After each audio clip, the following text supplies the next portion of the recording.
On Hot Copy this Friday morning, have you ever wondered what is making you sick? Sometimes you blame the weather, but could it be that it's the food you actually eat? Visiting the Philippines for a two-day conference for the Preventive Regenerative Integrative Medicine Conference, he's an expert on food allergies and an expert on food intolerance, is Dr. Camille Leaners. Thank you for coming to the Philippines and to Head Start, Dr. Leaners. Thank you very much. Thank you. All right. We're experiencing more people getting sick, and in the Philippines, people always blame the change in weather. It could be one reason, but is it actually possible that the food we eat, regular food that we think is healthy, could actually make a person sick? Yes, absolutely. You know, what makes a person sick is what he's exposed to. And we are exposed to food every day. We eat every day more or less the same food. And if our immune system responds, this will create a chronic inflammation in our body. Okay. And this chronic inflammation is the biggest threat actually for our health, and also the cause of most chronic inflammatory diseases. Yes, but when you say there are certain foods that cause chronic inflammation, one might think they'd have to be processed foods, junk food. Is it necessarily that? No, not necessarily. Well, very often it's the case, it's true, but very often it can be healthy food. So what we expect to be healthy food. So, for example, when you look at the recommendation of the nutritional committee, Yeah. they tell you eat a lot of grains, whole grains, dairy, fruits, 5 fruits and vegetables a day. But what if you are lactose intolerant? What if you are celiac disease? What if you are fructose intolerant? And about between 20 and 40% of the general population have one of these issues. Yeah. So already that the general recommendation is not suitable for an individual. Yeah. It's for the mass, but not for the individual. Okay, now this is educational for our viewers. We've prepared the common foods that actually they'll be surprised that people could be allergic to, or their immune system or body may not be able to tolerate. Okay, the first one that people are commonly allergic to is actually, let's show this, is cow's milk. Okay, Yes. Why are many people allergic to cow's milk?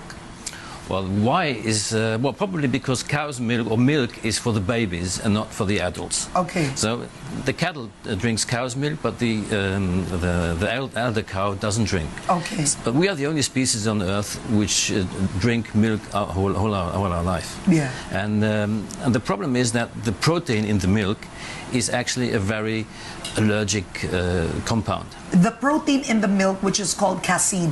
For example. Okay. Okay, so it's a high allergen compound. It's a high allergen compound, Okay, yes. all right. And what could happen to a person? For example, if you're not lactose intolerant, but then you feel strange or sickly, when can the effects come out? Well, we have to differentiate between 2 types of allergies. Yeah. So one is the immediate type of allergy, so which is commonly known and treated by allergologists, which is mediated by an antibody called IgE. Yeah. And then we have the delayed type of allergy. And this occurs about 3 hours after you ingested the food, but it may also pop up to 3 days after you ingested the food. Really? Yes. Okay, go on. So the allergy can come out 3 days after you've ingested the food? Yes, and okay. in that case, it's mediated by an IgG antibody. So it's a different type of antibody, it's a different type of pathology. But the big problem is that when you eat something today and you will have a symptom tomorrow or the day after tomorrow, you never associate your symptom to the food that you've eaten today. Okay. While with the type 1 allergy, so the IgE-mediated immediate type of allergy, you bite into an apple, and within seconds or minutes, your mucosa is swelling, your skin is itching. So you recognize immediately the food. But in delayed type of allergy, it's literally impossible to identify the food by yourself. So there you need to go for a test. Okay, so you have cow's milk, and this one, the next ones are more common. I mean, people are discovering it today, is wheat and gluten. Absolutely. Okay. So up to now, the sensitivity to gluten was considered to be celiac disease. Yeah. But celiac disease is a rare disease. Let's say it's 2 out of 100 who may have it. And it's a severe disease. But nowadays we know that gluten also induces the so-called non-celiac gluten sensitivity. Okay. Which means you react to gluten, but you don't have these common symptoms like in celiac disease, like bowel disease. but it may act outside of the intestine. Never mind, it depends on your genetics, it depends on your previous history, it depends on your injuries or surgeries that you have. Which kind of tissue is sensitized will be affected by this kind of sensitization. What is it in gluten specifically? I know you told me that there's a certain protein in it that not everybody can actually digest. Yeah, well, that's another part of the gluten sensitivity. That the gluten and the casein actually they contain what we call exorphins. These are molecules which are pretty close to morphine. Okay. And morphine, like the drug. Like the drug. Yeah. Yes. And so if you have a deficiency in a certain digestive enzyme, which is called peptidase 4, then when you degrade these molecules, you will release these morphines into your body. Okay. And these morphines, depending on the degree of your deficiency, will lead to fatigue, or starting from chronic fatigue up to autism, depending on the degree of your deficiency. Yeah. Actually, this is why many autistic kids actually have started doing the casein gluten-free diet at a young age. Yes. Yes. Okay, and then eggs. This is a shocker for many. I mean, Filipinos love to eat eggs. How would you know if you're allergic to eggs? Well, you wouldn't know. You wouldn't know? No, you wouldn't know. See, normally the food that makes you really ill is very often your preferred food. Really? Wait, the food that makes you sick or ill is your preferred food? May be your preferred food. But yeah. usually. Yeah, very okay. often, yes. Okay. At least one of them is part of them, yeah. All right, okay. And why do you prefer it? Is it because the brain or the gut makes you crave for it? Well, in the case of gluten and casein, yes, indeed, there is a kind of addiction to this food.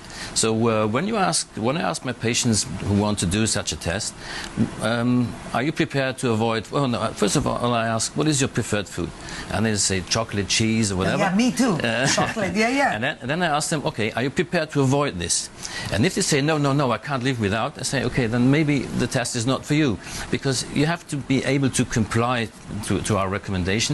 Means to avoid this food very strictly for a specific time. Okay, and when we talk of a specific test, you've actually put together what you call the ImmunoPro test. Yes. Yes, and it's a different kind of test compared to other allergy tests. Because I've taken allergy tests before, and yours is quite different. In what sense? Well, first of all, a classic allergy test tests for this antibody called IgE. Yeah. So, and this IgE is for immediate reactions. Yes. While our test is testing for IgG antibodies, and these are the ones who are responsible for the delayed onset of symptoms. Yeah. So you cannot confirm or compare these tests to each other. Normally, if you're positive in our test, you're negative in IgE and vice versa. Yes. So it's very seldom that you are positive in both tests. Okay, and this particular test, because you're based in Luxembourg, essentially, it's not